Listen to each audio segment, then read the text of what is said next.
Well, it was two teams that were in the driver's seat for their division crowns, and they're both coming off of losses. Colorado in Seattle to match up against a Huskies team that dropped its game against Oregon.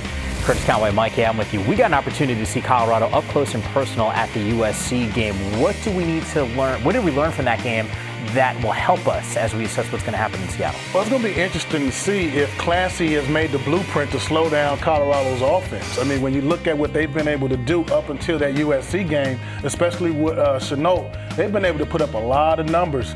Not so good against USC this following week, only 95 yards rushing, 170 in the air. Is the blueprint now out where Washington can come in and take that same blueprint and run it against Colorado? We'll see this week. What about from the Washington perspective? We thought that they were the team to beat in that North Division. Yes. They just dropped that game against the Ducks. Do we see an issue right now for this team moving forward? Well, it's going to be interesting because remember, this was a team who was supposed to represent the Pac-12 in the playoffs.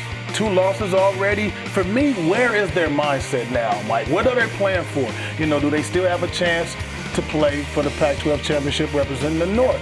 We know the playoffs is a long shot right now. So for me, I want to see the mindset. I know Chris Peterson is going to have these guys ready to go, but still, it's one thing from a coach's standpoint, it's another thing from the player's standpoint. So this game is going to be interesting to see how these players attack this game. Well, a rematch of the Pac-12 championship game from 2 years ago as these two teams will do battle, and maybe they're not out of it right now. We could see it once again at Levi's Stadium for a Pac-12 crown.